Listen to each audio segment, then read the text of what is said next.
ஐயா, நம்ம ஆள் ஒருத்தன் மதுரையிலேருந்து சென்னைக்கு கிளம்பியிருக்கிறான் ட்ரெயினில். S3 coach seat number 6 upper பர்த்தில் ஏறி படுத்துட்டான். படுத்து நல்லா தூங்கி இருக்கிறான். வண்டி நேரம் விழுப்புரம் வந்திருக்கு. விழுப்புரத்தில் நின்னோடனே கீழே வந்து டிடிஆர்ட்ட கேட்டிருக்கிறான், எவ்வளோ நேரம் நிற்கணும்? ஒரு 10 நிமிஷம் நிற்கும்னு சொல்லியிருக்கிறாரு. நேரம் போனான், ஒரு குவார்ட்டரை சாத்தினான், திரும்ப வந்தான். திரும்ப வந்து S3 coach seat number 6 train மட்டும் மாறி ஏறிட்டான். படுவாவி பையன். அவன் யாருன்னு ட்ரெயின் சென்னையிலேருந்து மதுரைக்கு வர ட்ரெயின். அப்பர் பர்த்தில் ஏறி படுத்து தூங்கியாச்சு. ஒரு அரை மணி நேரம் கழிச்சு போத தலைக்கு ஏறிச்சு. கீழே இருக்கிறவனை பார்த்து கேட்டான், மாப்பிள்ள மாப்பிள்ள எங்க மாப்பிள்ள போறேன்னு. அவன் கீழே இருந்தவன் சொன்னான், மதுரைக்கு எனக்கு மாமி வீட்டுக்கு ஒரு சோழியா போறேன்டான்னு. மேலே இருந்தவனுக்கு திக்குன்னு ஆயிடுச்சு. அப்போ யோசிச்சு சொன்னா, என்னடா அதிசயம் இது, அறிவியல் எம்பூட்டு முன்னேறி இருக்கு. ஒரே ட்ரெயின்ல அப்பர் பர்த் சென்னைக்கு போகுது, லோயர் பர்த் மதுரைக்கு போகுதுன்ட்டான். ஒருத்தனுக்கு 4 பொண்டாட்டி. இப்போ செல்போனுக்கும் பொண்டாட்டிக்கும் ஒரே ஒரு ஒற்றுமை இருக்கு. என்ன தெரியுமா?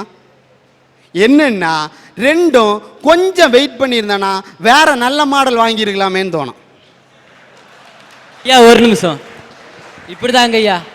எனக்கு ஃப்ரெண்ட் ஒருத்தன் 40 வருஷமா காத்திருந்து நல்ல மாடல் கிடைக்கும் நல்ல மாடல் கிடைக்குன்னு இருந்தான். கடைசியில் அவனுக்கு செகண்ட் தான் கிடைச்சிது. அது கூட பக்கத்தில் போனா நாட் ரீச்சபிள்னு சொல்லுதுயா. ஐயா இப்போ நிறைய பேர் இருக்கான், ஆசைக்கு அத்தை பொண்ணை கட்டி கூட இருக்க கொழுந்தியால கட்டி இப்படி கட்டி 4 பொண்டாட்டி கட்டியிருக்கான். ஒரு நாள் செத்து போறதுக்கு படுத்துட்டான். அவன் சாக போறான். அப்ப கூப்பிடுறான் 4வது பொண்டாட்டிய, ஆசை பொண்டாட்டி, என் அருமை பொண்டாட்டி, என் கூட செத்து போயிறியான்னா. அவ சொன்னா, முடியவே முடியாது ராசா, நான் உங்க கூட செத்து போக மாட்டேன்னா. 3வது பொண்டாட்டியை கூப்பிட்டா. அவளும் சொன்னா, உங்க கூட செத்து போட மாட்டேன், மிஞ்சி போனா நீ சாகிறது வரைக்கும் காத்திருப்பான், அடுத்தவன் கூட கம்பி நீட்டிடுவேன்ட்டா. ஐயா ஒரு நிமிஷம், சந்தோஷப்படுங்க ஐயா. அவன் செத்த பிறகுதானே ஓடி போறான்னு சொன்னான். அவன் உயிரோட இருக்கும் போதே அடுத்தவனை இழுத்துட்டு ஓடுறான் ஐயா. அப்படியே அவன் படுத்திருக்கிற சமயம் பின்னாடி இருந்து ஒரு சத்தம் கேட்டு, ஏங்க நான் உங்க கூட வரேங்கன்னு. அவன் திரும்பி பார்த்தான்.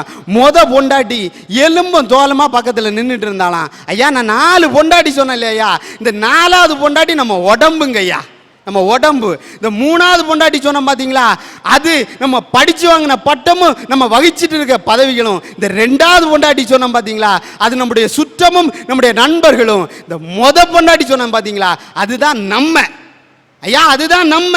நான் என்கிற சுயம், நம்முடைய ஆன்மா. அட சண்டாளா, உன் பொண்டாட்டி ஒன்ன நீ முதல்ல சரியா வச்சுக்கிறியா? அதை முதல்ல யோசிச்சு பார்க்க. ஐயா இப்படிதான் ஒரு இடத்துல 3 பேருக்கு தூக்கு தண்டனை கொடுத்துட்டாங்க. தூக்கு தண்டனை கொடுத்தோன்னா ஜட்ஜி சொல்லி இருக்கிறார், கடைசியா 3 ஆசையை சொல்லுங்கப்பா, நிறைவேற்றிட்டு உங்களை தூக்கில போடுறேன்னா. அதுல ஒருத்தர் அமெரிக்காக்காரரு, ஒருத்தர் ரஷ்யாக்காரரு, ஒருத்தர் நம்ம இந்தியாக்காரரு. இந்த அமெரிக்காக்காரரை கூப்பிட்டு உங்களோட ஆசை என்னன்னு கேட்டிருக்காங்க. அவர் சொல்லி இருக்கிறாரு, உலகத்திலே உயர்ந்த மதுபானம் எனக்கு வேணும்னு குடிக்க கொடுத்துருக்காங்க. அடுத்த ஆசை என்னன்னு கேட்டிருக்காரு, உலகத்திலே சிறந்த சாப்பாடு எனக்கு வேணும்னு சொல்லி இருக்கிறாரு, அதுவும் கொடுத்துருக்காங்க. 3வது ஆசை என்னன்னு கேட்டிருக்காரு. அவர் சொல்லி இருக்கிறாரு, என் நாட்டோட முன்னாள் ஜனாதிபதி ஆபிரகாம் லிங்கனோட சமாதி பக்கத்தில் என்னை புதைச்சிருங்கன்றாரு. தூக்கி புதைச்சிட்டாங்க. அடுத்து ரஷ்யாக்காரரை கூப்பிட்டுருக்காங்க, உங்களுக்கு ஆசை என்னன்னு கேட்டிருக்கிறாங்க. அவர் சொல்லி இருக்கிறாரு, உலகத்தையே ஃப்ளைட்டில் ஒரு தடவை சுற்றி வரணும்னு கூட்டிகிட்டு போய் காட்டினாங்க. 2வது ஆசை என்னன்னு கேட்டார், உலகத்தில் உள்ள சயின்டிஸ்ட் எல்லாம் ஒரே இடத்துல பார்க்கணுன்னாரு, நிறைவேற்றினாங்க. 3வது ஆசை என்னன்னு கேட்டார், என்னோட புரட்சியாளன் லெனினுக்கு கல்லறை பக்கத்தில் என்னை புதைச்சிருங்கன்னாரு, புதைச்சிட்டாங்க. 3வது நம்ம ஆளை கூப்பிட்டாங்க. வந்தார் இந்தியாக்காரர், வந்து நீதிபதி முன்னாடி நின்னாரு. நீதிபதி கேட்டாரு, உன்னோட ஆசை என்னப்பான்னு. அவர் சொன்னாரு, சீசன் மாம்பழம் ஒரு கூட நிறைய வேணும்னு. அது அக்டோபர் மாசம், மே மாசம் தான் சீசன் மாம்பழம். அவர் சொன்னாரு, 6 மாசம் கிடைக்கப்பா அப்படின்னு. நீதிபதி அவர் சொன்னாரு, ஒன்னும் அவசரம் இல்லை, ஒன்னும் அவசரமே இல்லை, உங்களுக்கு எப்போ வசதியோ அப்ப வாங்கி கொடுங்க என்ன. 6 மாசம் கழிச்சாலும் சரி, 6 வருஷம் கழிச்சாலும் சரி, வேண்டியது மாம்பழம் வாங்கி கொடுத்துட்டாங்க. 2வது கூட்டிட்டு வந்தாரு. 2வது ஆசை என்னன்னு கேட்டாரு, உச்சி குளிர்ல ஊட்டிக்கு ஒரு உல்லாச பயணம் போகணும்னாரு. மே மாசம் எங்கயா உச்சி குளிர் இருக்கும், அதுக்கு இன்னும் 6 மாசம் இருக்கு, ஒன்னும் அவசரம் இல்லை, உங்களுக்கு எப்ப முடியுமோ அப்பா கூட்டிட்டு போனா போதும்னாரு. 6 மாசம் விட்டாரா, 3வது கூட்டிட்டு வந்தாங்க. உன்னோட இந்த தடவை முடிவு பண்ணிட்டாங்க, முதல்ல முடிவு பண்ணிட்டாங்க. விவரமா என்ன சொல்லிட்டாங்கன்னா, இந்த தடவை எப்படியாச்சும் இவனை தூக்கியே ஆகணும் அப்படின்னு சொல்லி கூட்டிட்டு வந்து, உன்னோட ஆசை என்னப்பான்னு சொன்னாரு. நேர நீதிபதியை பார்த்தான். ஐயா, என் கண்கண்ட தெய்வமே நீங்க தான், எங்களுக்கு என்ன வேணும்னு கேட்டாலும் சரிங்க, உங்க சமாதி பக்கத்துல என்ன புதைச்சிருங்கன்டா. இப்படி அவன் சொன்னதையுமே நீதிபதி அவர் சவமா இருப்பாரு. அப்பவே முடிஞ்சு போச்சு இல்ல ஐயா. இதுதான் தன்னை புரிதல். ஒரு வயசானவர் ட்ரெயின்ல ஏறினாராம். ட்ரெயின்ல இருக்கிற பசங்க எல்லாம் ஒரு உள்ளே விடல, படியில தொங்கிக்கிட்டே வந்திருக்கிறாரு. அவருக்கு ஒத்த காலில் இந்த செருப்பு கீழே விழுந்துருச்சியா. கீழே விழுந்த உடனே அவரு அடுத்த காலில் கிடந்த செருப்பை தூக்கி அந்த செருப்பு பக்கத்துல வீசினாராம். உள்ள இருந்தவெல்லாம் சிரிச்சிருக்காங்க, கிறுக்கு பயலா இருக்கானே, கிறுக்கு பயலா இருக்கானே, ஒத்த கால செருப்பை கூட காப்பாத்த தெரியலையா அப்படின்னு சிரிச்சிருக்கான். அந்த பெரியவர் ஒன்ன சொன்னாராம், ஐயா, இந்த ஒரு கால செருப்பு வச்சு நானும் ஒன்றும் பண்ண போறதில்ல, கீழே கிடக்கிற செருப்பு வச்சு அவன் எடுக்கிறவனும் ஒன்றும் பண்ண போறதில்ல, 2 செருப்பும் ஒரே இடத்துல கிடந்தா ஒருத்தனுக்காவது பயன்படலன்னு சொன்னாரு. அவர் தான் ஏன் அறிவாளி, அவர் தான் ஏன் தன்னை புரிஞ்சுக்கிட்டவர். ஐயா, இன்னைக்கு மாமனார் சரியில்லை, மாமனார் சரியில்லை, அத்தை சரியில்லை, இப்படியே பேசிட்டு இருக்கோம். முதல்ல நம்ம உணர்ந்தானா இந்த உலகமே நம்மள சகோதர சகோதரியா ஏத்துக்கணும். ஐயா, தன்னை புரிந்தவன் தரணியை புரிந்தவன். ஐயா, இந்தியா சுதந்திரம் அடைகிறதுக்கு முன்னாடி பகத்சிங் ஒரு நாள் சின்ன சின்ன மரக்கட்டைய மண்ணில் நட்டு விளையாண்டுக்கிட்டு இருந்தாராம். அவரோட அப்பா வந்து கேட்டாரு, என்னடா பண்ணிக்கிட்டு இருக்க அப்படின்னு. உடனே பகத்சிங் சொன்னாராம், என்னுடைய நாட்டை அடிமைப்படுத்திக்கிட்டு இருக்கு ஆங்கிலேயரை விரட்ட துப்பாக்கிகளை விளைவிச்சுக்கிட்டு இருக்கேன்னாராம். பகத்சிங்கோட அப்பா சொன்னாரு, நீ ஒரு நல்ல விடுதலை போராட்ட வீரனா வருவடான்னாரு. பகத்சிங்கும் விடுதலை போராட்ட வீரனா வந்தாரு. நான் இன்னைக்கு சொல்றேன், அன்னைக்கு ஒரு பகத்சிங் இருந்தாரு, இன்னைக்கு எத்தனையோ பகத்சிங் மாதிரி இளைஞர்கள் இருக்காங்க. எத்தனை அப்பாக்கள் தட்டி கொடுக்குறீங்கன்னு கேக்குறேன். ஐயா, இன்னைக்கு வேலைக்கு போன்னு சொல்றாங்க. இன்னைக்கு அரசாங்க வேலை கிடைக்கிறதுங்கிறதும் நாய்வால நிமித்த முடியாதுங்கிறது ஒண்ணு. இன்னைக்கு ஒரு வேலை வாய்ப்பை தேடி போனோம்னு வச்சுக்கோங்களேன், அது முட்டாள்தனம். கிடைச்ச வேலையை செஞ்சோம்னா அது சாமர்த்தியம். ஆனா தானே ஒரு வேலை வாய்ப்பை உருவாக்குறோம் பாத்தீங்களா, அதுதான் புத்திசாலித்தனம். இன்னைக்கு என் இளைஞன் சொல்றான், நான் சுய தொழில் செஞ்சு முன்னுக்கு வாரேன்னு. ஆனா இந்த பெரியவங்க என்ன தெரியுமா சொல்றாங்க, நீ பாட்டுக்கு சொந்தமா தொழில் செய்யாத, நஷ்டம் வந்தா உன்னால மேனேஜ் பண்ண முடியாதுன்னு. ஆடு மேய்ச்சா கூட நீ அரசாங்கத்துக்கு மேய்ங்கிறாங்க. ஐயா, இப்படி இருந்தா எந்த இளைஞன் முன்னேறுவான்? ஐயா, எங்க வீட்டு பக்கத்துலயும் ஒரு பையன் சுயதொழில் தொடங்குறேன்னு அப்பாட்ட 1 லட்சம் ரூபா வாங்கியிருக்கிறான். ஐயா, 1 லட்சம் ரூபாய் வாங்கி எல்லாம் முடிச்சிட்டு அவர் வருமானம் வரும்னு எதிர்பார்த்து இருந்திருக்காரு. 1 வருஷம் கழிச்சு வீட்டுக்கு போலீஸ் தான் வந்திருக்கு. என்னன்னு பார்த்தா சொந்தமா இறக்கி சொந்தமா வடிச்சு சொந்தமா வித்துருக்கான், சாராயம் காய்ச்சிருக்கான். ஐயா, இப்படிப்பட்ட பிள்ளைங்க இருக்கிறதுனால தான் பெத்தவங்க என்ன நினைக்கிறாங்க, சுயதொழில் செய்தா பிள்ளை கெட்டு போயிடும் நினைச்சு காசு கொடுக்க மாட்டேங்கிற. அதை தப்பா புரிஞ்சுக்க கூடாது. ஐயா, அரசாங்கம் செஞ்சா தப்பு இல்லங்கிறீங்க, ஏன் இளைஞன் செஞ்சா மட்டும் ஏன் தப்பு கண்டுபிடிக்கிறீங்க? ஐயா, இன்னைக்கு இளைஞன் ஊரை சுத்துறான்னு அத்தனை பேரும் பெரியவங்க அவ்வளவு பேரும் சொல்றாங்க. நீங்க வர்ற வழியில பாத்திருப்பீங்க காத்தாடி எனி டைம் சுத்திக்கிட்டே தான் இருக்கும்.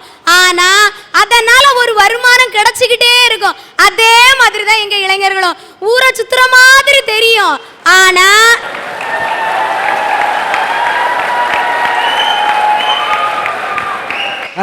சொல்லு. ஆனா பேப்பர் போடுவாயா, பால் பாக்கெட் போடுவாயா, எப்படியாவது வீட்டுக்கு வருமானம் கொண்டு வர்றான் பாத்தீங்களா, அதுதான் என் இளைய சமுதாயம்.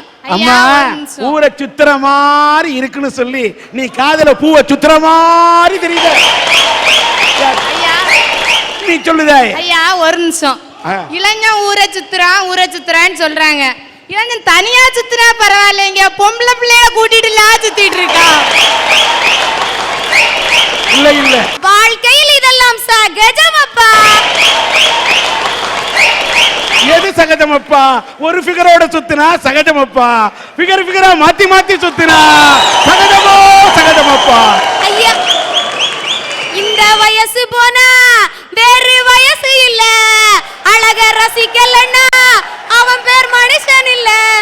மனுஷனா இருக்கிறத விட ஒரு நல்ல பெண்ணுக்கு நல்ல புருஷனா இருக்கணும் தான். ஐயா, இளைஞன் பத்திரிகை இடுறான்னு சொன்னாங்க. ஆ? இளைஞன் பத்திரிகை எல்லாம் போடுறான்னு சொன்னாங்க. ஆ. அதே இளைஞன் தான் கணேஷ் போடுறான், பான்பராக் போடுறான், டாஸ்மார்க் கடையில யார் இறங்குறான்? ஐயா அந்த கம்பெனிக்காரனுக்கு வருமானம் கிடைக்கணுங்கிறதுக்காக வாங்கி சாப்பிடுறான் பாத்தீங்களா, அதுதான் இளைஞன்.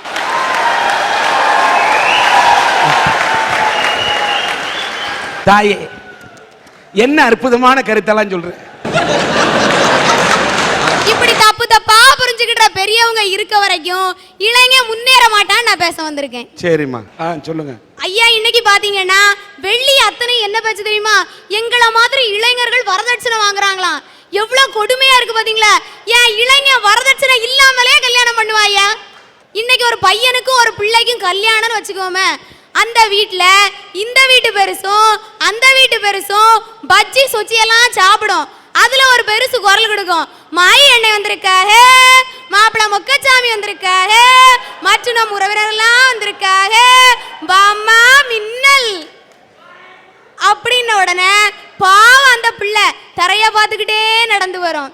இங்க நம்ம மாப்பிள்ளை என்ன பண்ணுவார் தெரியுமா, ஏதோ தரையில 1/2 கிலோ தங்கம் ஒட்டி இருந்த மாதிரி சுரண்டிக்கிட்டு இருப்பாரு. இந்த இடத்துல அந்த பிள்ளை பேசிச்சா, இந்த பையன் பேசினானா? இந்த வீட்டு பெருசு கேட்கும், உங்க பொண்ணுக்கு எவ்வளவு போடுறீங்க? அந்த வீட்டு பெருசு சொல்லும், அவன் இன்ஜினியரிங் படிச்சிருக்கான், அதனால 10 லட்சம் 15 லட்சம் நாங்க வாங்குவோம். வரதட்சணை கேட்கறது வாங்குறது அத்தனை பெரியவங்க. ஆனா வெளியே சொல்லுவாங்க, இன்னைக்கு இருக்கிற இளைஞர்கள் இருக்காங்களே அப்படிமா. ஒரு கவிஞன் சொன்னா, 50 கொடுத்தால் ஒரு கோழி, 500 கொடுத்தால் ஒரு ஆடு, 5000 கொடுத்தால் ஒரு மாடு, அதே 50,000 கொடுத்தால் ஒரு அசட்டு மாப்பிள்ளைன்னா. நான் ஒரு உதாரணம் சொல்றேன். எனக்கு தெரிஞ்ச ஒரு நண்பர் ஹாஸ்டல்ல என் ரூம்மேட்டா படிச்சாரு. படிக்கும்போதே சொன்னாரு, நான் கல்யாணம் பண்ணேன்னா வரதட்சணையே வாங்க மாட்டேன், எந்த ஜாதி எந்த மதம்னு தெரியாத பொண்ணை தான் கல்யாணம் பண்ணுவேன்னாரியா. அவங்க வீட்டில் அவர் கல்லூரியில் பேராசிரியர் ஆனார். ஆனப்ப 15 லட்சம் 20 லட்சம் 25 லட்சம்னு பொண்ணு வந்தது. எந்த பொண்ணு எனக்கு வேண்டாம்னு திருவனந்தபுரத்தில் இருக்கக்கூடிய ஒரு ஹோம்ல போய் எந்த ஜாதி எந்த மதம் எந்த இனம் எதுவுமே தெரியாத ஒரு பொண்ணை கல்யாணம் பண்ணிக்கிட்டு வந்து, கல்யாணம் பண்ணது மட்டும் இல்லை, 50 நண்பர்களை மட்டும், எங்களை போல 50 நண்பர்களை மட்டும் கூட்டிக்கிட்டு போய் அந்த அநாதை இல்லத்துல இருந்து எந்த ஜாதி மதம் தெரியாத பொண்ணை கல்யாணம் பண்ணிட்டு வந்தாருயா. வந்தது மட்டும் இல்ல, இன்னைக்கு அவரு தனக்கு உடலையே ஒரு மெடிக்கல் காலேஜுக்கு தானம் பண்ணிட்டு இருக்காருயா. அவர் வேற யாரும் இல்ல, இந்தா இருக்கிற என்னுடைய அண்ணன் கமல செல்வராஜ். வாழ்த்துக்கள். இந்தா இருக்கிறாரு ஐயா.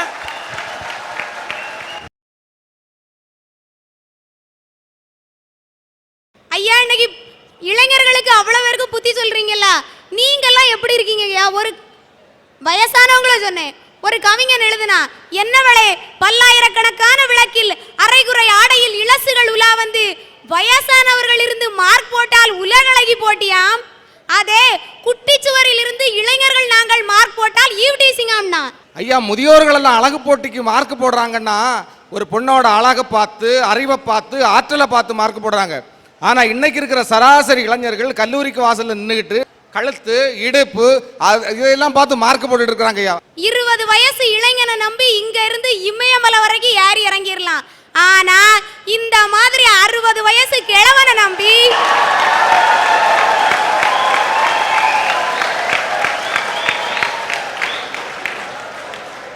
இந்த மாதிரி 60 வயசு கிழவனை நம்பி இந்த தெருல இருந்து அடுத்த தெரு கூட போக முடியாதையா. அடுத்து அப்பாட்ட போய், அப்பா செல்போன் வாங்கி தாங்க பண்ணணும். அப்பா என்ன தெரியுமா சொல்லுவாரு, நீங்க தான் SMS-ங்கிறீங்க MMS-ங்கிறீங்க சேட்டிங்கிறீங்க, நாங்க என்ன அந்த காலத்துல செல்ல வச்சா படிச்சோம் பாரு. இப்படி ஒரு பொறாம புத்தி இந்த பெரியவங்களுக்கு இருக்கலாமா ஐயா? பெரியவங்களுக்கு பொறாம புத்தி இல்லை ஐயா.